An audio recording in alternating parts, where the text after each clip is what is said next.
뉴욕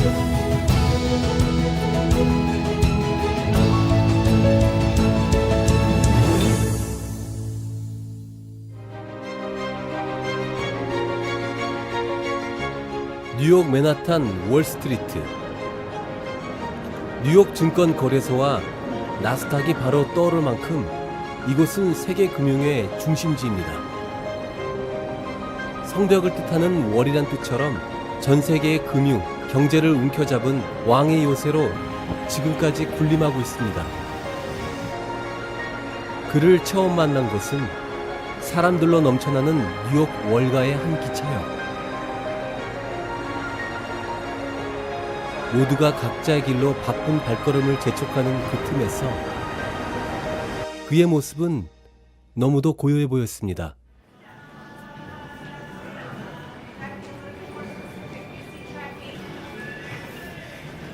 표정 없는 얼굴과는 달리 그의 손가락은 용도를 알 수 없는 작은 자판기를 끊임없이 두드리고 있습니다. 한국의 베스트셀러 눈 감으면 보이는 것들의 저자이며 일반인들은 감히 상상할 수 없는 삶의 무게를 이겨낸 이 남자. 한국인 세계 최초 시각장애인 공인재무분석사 신승규 씨를 만나봅니다.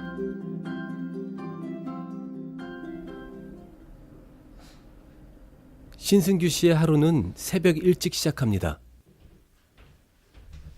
다른 회사보다 일찍 업무를 시작하는 월가의 특성상 일찍 출근을 준비하는 것도 있지만 그의 평균 기상 시간은 새벽 3시. 그날의 주식 시세와 국제 정세 뉴스를 꼼꼼하게 챙기고 매일 아침에 있는 회의 내용도 미리 다시 한번 체크를 합니다. 처음에 이제 그런 거를 시각장애인과 일을 해본 적이 없는 사람들이라 그 코퍼레이트 파이낸스 쪽에서 일을 하시는 분들하고 얘기를 할 때는 굉장히 이게 그 감이 안 잡히는 거죠. 이분들이 자기네들은 다 이렇게 그 읽으면서 자료를 눈으로 읽고 훑고 그래프를 보고 그렇게 일을 하잖아요. 그러니까 상상이 안 가는 거예요. 그분들이 너 어떻게 이런 일을 하려고 그러냐. 자료를 컴퓨터에다가 이제 그 스캔을 해서 스크린 리딩 소프트웨어를 사용해서 컴퓨터를 통해서 이제 그거를 듣고 또 점자로도 읽고 그렇게 일을 하는. 한국하고 미국하고 중국이 북한 문제에 대해서 이렇게 그 합작해서 반응을 한다고. 한국 문 대통령이 그 베이징에 갔나 봐요. 가서 그 좀 안 좋은 그런 관계를 이렇게 좀 완화시키기 위해서. 3배에 가까운 속도의 음성을 들을 수 있는 것은 오랜 기간 특별히 청각 훈련을 받았기 때문인데요. 눈으로 보는 속도를 따라잡기 위한 승규 씨가 터득한 방식입니다. 어떤 내용을 보이시는 거예요? 저희가 이번에 그 프레젠테이션 하는데 회사에서 이거 프레젠테이션 할 때 제가 말해야 되는 스크립트를 쓰거든요. 그걸 지금 다시 보고 있어요. 혹시 회사에 그렇게 그 선생님처럼 시각장애인이 또 있으세요? 아니요, 전혀. 저희 분야에 네. 세계 5명밖에 없어요. 제가 알고 있는 사람은 나온다. 기차 안에서 너무 덥지. 부인인 그레이스 씨는 매일 새벽과 저녁, 기차역까지 남편의 출퇴근을 책임지고 있습니다. 일찍 와. 일찍은 뭐다. 일찍 와. 오늘 저기 펑션이 있어. 진짜? 당신 늦게 오는 거 싫어. 늦게 와봤자 뭐 8시 전에 오는데. 오케이. Bye. 바이. Have a good day. 바이. Love you too. Let's go. Is the ticket window open? The ticket window, no, she's not here yet. It's 5:51. She opens at 6. 오케이. 평소보다 조금 일찍 오는 바람에 아직 매표소가 열지 않았습니다. 할 수 없이 직원이 나올 때까지 기다려야 하는 상황. Are you gonna take some time off? Just the weekends, that's all. Just the weekends. I Yeah. don't take a vacation. 매일 만나는 기차역 직원인 제프 씨와 친근하게 안부를 묻는 신승규 씨. 갑시다.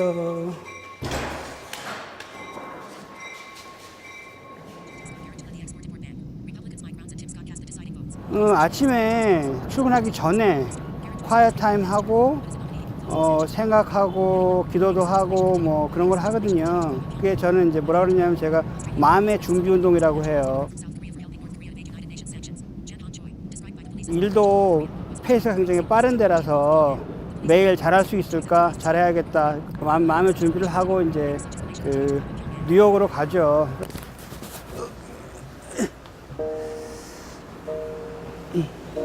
(1967년) 서울에서 태어난 그는 100일이 되기도 전에 녹내장이라는 진단을 받게 됩니다.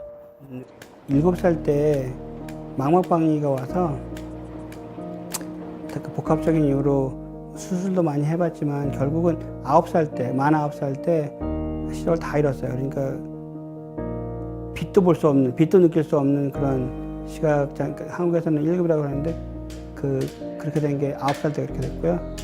그때부터는 뭐 시각은 전혀 없고.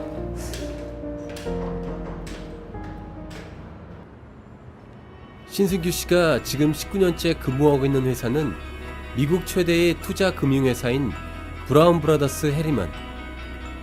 6,000명의 직원들이 근무하고 있고 자산 규모는 4조 3천억 달러. 미국 상위 10% 안에 드는 글로벌 기업이기도 합니다. 그의 직책은 바이스 프레지던트, 한국으로 치면 이사급에 해당합니다. 재무 분석사는 주식, 채권 등이 있는데 그것을 여러모로 이렇게 분석을 해서 이것은 사야 되겠다, 이것은 사면 안 되겠다, 아니면 갖고 있는 것을 팔아야 되겠다, 이런 것을 이제 그 분석을 통해서 결정을 하는 거죠. 판단을 하는 거예요. 분석 분야의 탁월함은 사람들에게 그가 시각장애가 있다는 것조차 잊게 만들었습니다. 저랑 진짜 가깝게 일을 하는 분들은 장애가 있는 거를 그냥 생각도 안 하면서 기억을 하는 거죠. SK and I have worked together for 14 years now. I think he's very professional, very well spoken, a very good writer, excellent in mathematics and analyzing. God has gifted him with amazing talents. 어떤 사람들은 쌍둥이냐 그러기도 하고 그럴 정도로 굉장히 친하고 아주 좋은 분이에요. 그가 가지고 있는 장애에 대한 편견이 없는 훌륭한 동료들은 승규 씨의 든든한 또 다른 가족이었습니다. 저희 회사는 사람들이 굉장히 가족적인 그런 게 많아요. 그래서 어려울 때 이 사람들도 진심으로 도와주기도 하고 걱정해주기도 하고. 신승규 씨는 2001년 9월 11일 불과 몇 블럭 떨어진 뉴욕 센터의 테러 사건을 잊을 수가 없습니다. 타워가 무너질 때 평생 잊지 못할 것들, 사람들이 질렀던 비명, 그리고 냄새, 그 냄새가 아직도 기억이 나는데 9.11 사태 있을 때도 같이 있었던 사람들이라 애정이 별다르죠.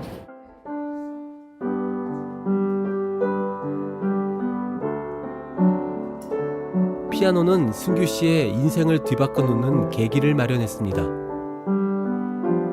1970년대 당시 시각장애인들이 가질 수 있는 대부분의 직업은 안마사와 침술. 승규 씨의 부모들은 아들이 그 길로 가기를 원치 않았습니다. 서울명학교라는 특수학교를 다녔는데 그때는 그거밖에 초이스가 없었어요. 한국에서는 특수학교를 꼭 가야 됐어요. 시각장애가 있으면. 일반 학교를 갈 수 있는 그런 초이스가 없었고 안마 가르치고 침술 가르치는 그런 그 고등학교 코스였었는데 좀 더 나은 장래의 직업을 위해 선택한 피아노.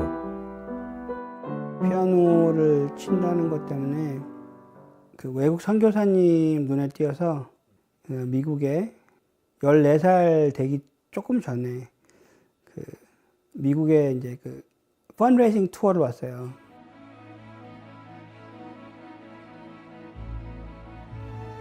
배움의 기회를 찾아 미국 유학을 결심한 승규 씨. 맹인 학교가 아닌 일반 학교에서 꿈을 이루고 싶었습니다. 선교사의 소교로 미국인 오마졸 씨 가정에 가족처럼 머물면서 그의 미래를 설계할 수 있었습니다.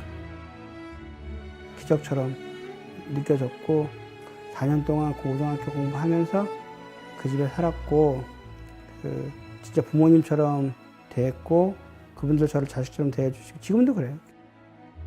그는 고등학교 시절 지역신문에 소개가 될 정도로 우수한 학생이었습니다.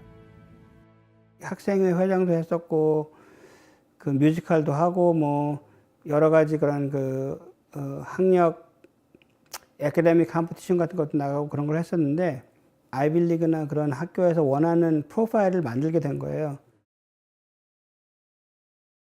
그는 하버드와 MIT에서 심리학과 조직학을 전공했습니다.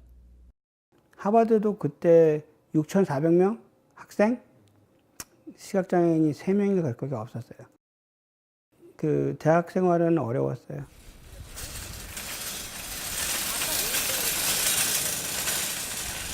부인인 그레이스 씨는 미랄 선교센터에서 장애우 자원봉사를 하던 중 지금의 남편 신승규 씨를 만나게 되었습니다.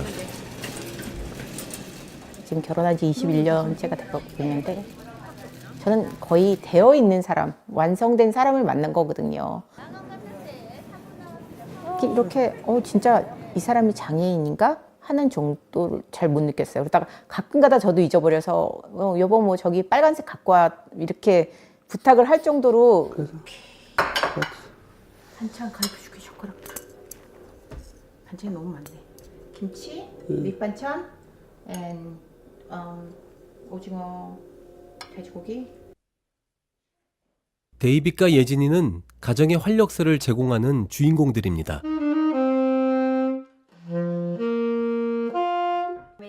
아 그만. 클린 앞에. 너무 지저분하다 여기.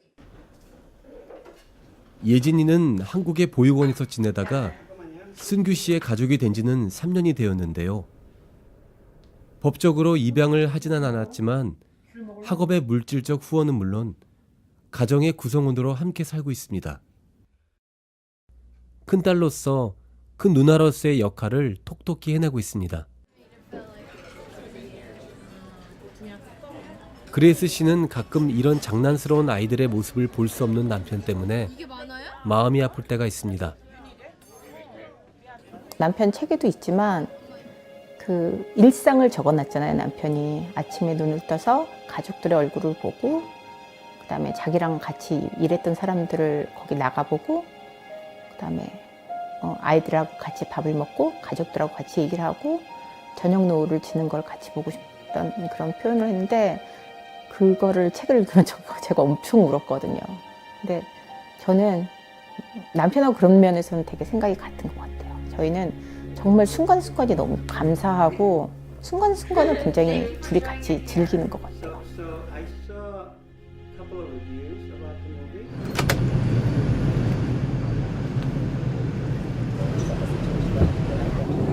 매한탄 출퇴근하신 지가 얼마나 되셨어요? 23년.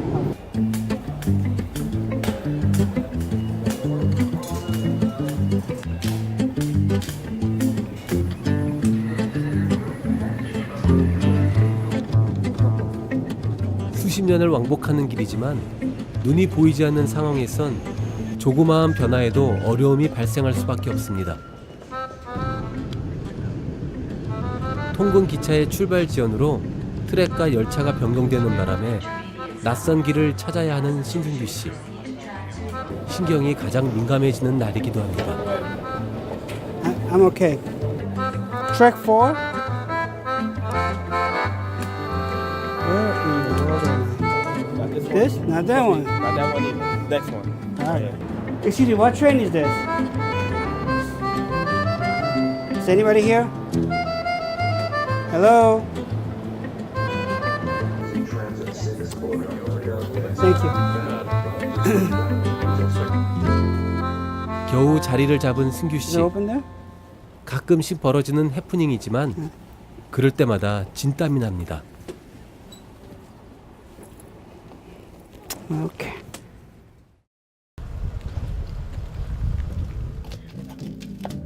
신승규 씨가 출석하는 뉴저지의 교회.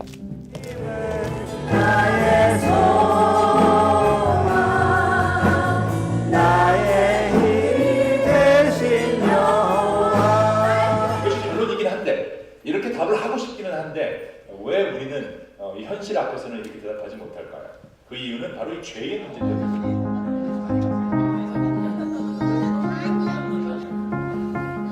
교회 안에 위치한 카페 야나. 그 이름에는 특별한 뜻이 있는데요.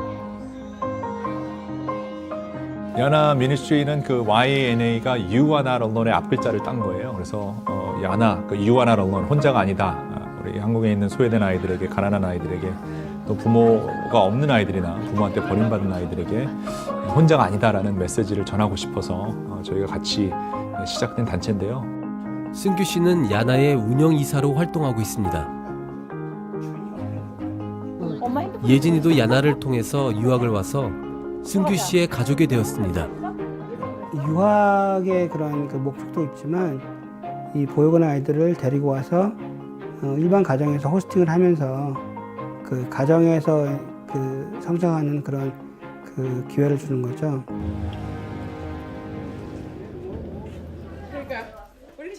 오늘은 야나의 미팅이 있는 날. 한국의 보육원에서 새로 올 아이와 양육을 맡은 세 가정의 부모가 함께 이야기를 나누고 있습니다. 이 가정은 이미 3명의 친자녀들이 있지만 새로운 아이에 대한 기대가 큽니다. 뭐라 그럴까요? 기쁘고요. 그리고 이제 기대가 많이 되고요. 아이가 오면은 저희가 정말 사랑하기에 너무나 부족함 없고 사랑하기에 바쁠 수 있는 이제 그런 가정을 만들고 싶다는 게 이제 저희의 계획이고 저희 목표예요. 그럴 수도 있어요. 보육원 생활을 하는 아이들이 제가 옛날에 그 시각 장애인이기 때문에 겪었던 그런 사회적 어떤 그런 편견 때문에 지금 사는 게 참 쉽지 않아요, 한국에서. 저에 대한 스토리를 말씀드렸잖아요. 전혀 법적인 그런 관계가 없음에도 불구하고 저를 자식처럼 키워주신 그 부모님의 그런 그 스토리를 계속 이 아이들을 위해서 계속 하고 싶어서 제가 꿈은 그거였어요. This is Wall Street.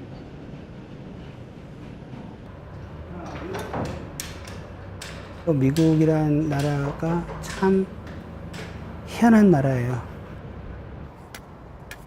외국에서 와서 한 사람이 노력, 그 다음에 기회, 어느 정도까지의 그런 그 사회에 진출을 할 수 있고 어느 정도 삶을 꾸려갈 수 있는 그 기회가 공평하게 있는 나라가 드문 것 같아요.